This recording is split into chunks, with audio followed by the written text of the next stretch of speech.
इसके बीच की सबसे बड़ी प्रॉब्लम है उसका बार बार होना। आपने सही दवाई का इस्तेमाल किया, पूरी तरह से ठीक हो गए, फिर भी ये बीमारी वापस आ गई। और मैं अपनी क्लिनिकल प्रैक्टिस में अब देख रहा हूँ कि धीरे धीरे ये वापस आने वाली जो संख्या है वो बढ़ती जा रही है, और इसके बहुत सारे कारण हैं जिस पर अभी हम लोग आगे बात करेंगे।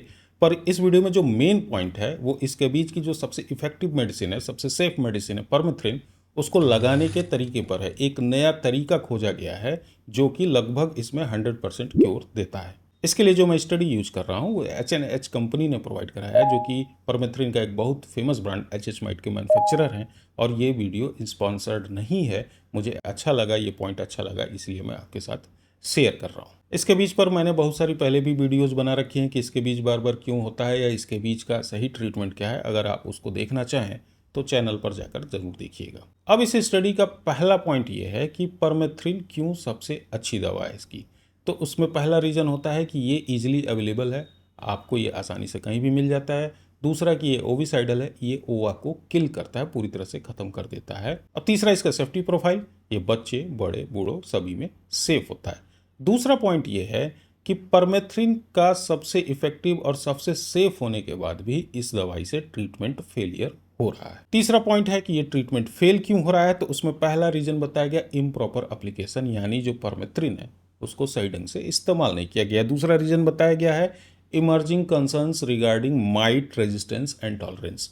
जो इसके बीच के माइट्स हैं जिनकी वजह से इसके बीच होता है, उनके अंदर अब रेजिस्टेंस और टॉलरेंस डेवलप होता है। यानी कि जो कन्वेंशनल मेडिसिन है, परमेथ्रिन है, क्रोटामिटान है, गामा बेंजीन एक्डेनक्लोराइड है, लिंडेन है, क्रोटामिटान, ये जो हैं वो अब काम नहीं कर रहे हैं। उनके लिए अब माइट के अंदर रेजिस्टेंस डेवलप हो रहा है। तीसरा पॉइंट है इनकम्प्लीट डिकंटामिनेशन ऑफ आइटम, यानी अपने आपने इलाज तो किया पर जो आपके कपड़े हैं या बेडशीट हैं या जो फर्नीचर हैं उनको सही से कंटामिनेट नहीं किया गया, उनको सही से क्लीन नहीं किया गया। चौथा है नॉन ट्रीटिंग कॉन्टैक्ट्स, यानी घर में जो और लोग हैं, मरीज का तो इलाज किया गया लेकिन घर के बाकी मेंबर्स का इलाज नहीं किया गया।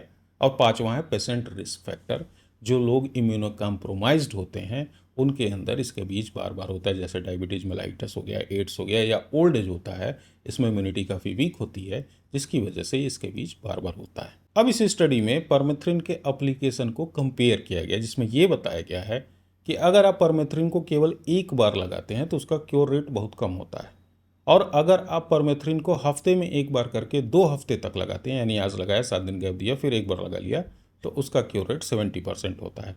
अगर आपने हफ्ते में एक बार करके 4 हफ्ते लगाया, यानी कि आज लगाया फिर 7 दिन गैप फिर लगाया फिर 7 दिन गैप फिर लगाया, ऐसे करके 4 बार लगाया, तो उसका क्योर रेट 85% होता है। पर हमें तो 100% क्योर रेट चाहिए, क्योंकि अगर पेशेंट जो है वो 100% क्योर्ड नहीं है, 70% 85% है, तो वो रिजर्वायर का काम करता है, उसके अंदर माइट्स रहते हैं, उसके में भले ही साइन सिम्टम ना दिखे लेकिन वो दूसरे को वो बीमारी दे सकता है।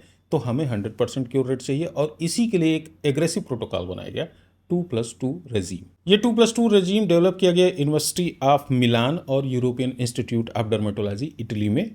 और इसमें यह बताया गया कि जो आप परमेथ्रिन क्रीम यूज करेंगे वो नॉर्मल टेम्परेचर पे नहीं यूज करेंगे, उसको आप रेफ्रिजरेटर में रखेंगे और उसको ठंडा कर लेंगे।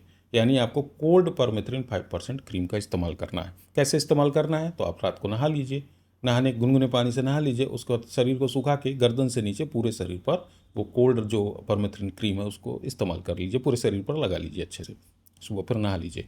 इसमें डे इंपॉर्टेंट है, कैसे कैसे लगाना है, तो आपको 2+2 रेजीम में परमेथ्रिन को पहले फर्स्ट डे लगाना है, उसके बाद तुरंत नेक्स्ट डे जो है सेकंड जो है उस पर भी लगाना है, उसके बाद आपको 7 to 8 डे गैप देना है, उसके बाद फिर लगातार फिर 2 दिन आपको लगाना है। यानी आपने डे 1 डे 2 पे लगाया, फिर डे 3 से लेकर डे 9 10 तक आपने गैप दिया, उसके बाद डे 11 डे 12 पे आपने इसको फिर से लगा लिया। जब भी आप परमेथ्रिन लोशन या क्रीम का प्रयोग करें तो उसके साथ जो हाइजीन है उसको जरूर मेंटेन करें। उस हाइजीन के लिए आप परमेथ्रिन 1% सोप का भी इस्तेमाल कर सकते हैं। इसके साथ साथ जो जनरल रूल्स हैं कि यानी आप जो डिकंटामिनेशन है वो अच्छे से करेंगे, अपने कपड़े बेडशीट्स और जो फर्नीचर है उनको अच्छे से डिकंटामिनेट करेंगे, फैमिली मेम्बर्स को भी ट्रीट करेंगे। अगर आप ये मेथड फॉलो करते हैं तो आपका इसके बीच पूरी तरह से ज़रूर ठीक होगा। अगर आपको कभी इसके बीच हुआ है तो उसे आपने कैसे ट्रीट किया है, क्या आपने परमेथ्रिन यूज किया है, अगर यूज किया है तो उसके साथ आपका कैसा एक्सपीरियंस है, उसको कमेंट बॉक्स में ज़रूर बताइए। इसके भी से संबंधित आपका कोई भी सवाल हो तो कमेंट बॉक्स में ज़रूर पूछिएगा। अगर आप मॉडर्न मेडिकल साइंस या आयुर्वेदा पे बेस्ड स्किन या हेयर की इन्फॉर्मेशन को और देखना चाहते हैं तो इस चैनल को ज़रूर सब्सक्राइब करिएगा। मैं मिलूंगा आपको अगली वीडियो में। खुश रहिए, स्वस्थ रहिए, मुस्कुराते रहिए।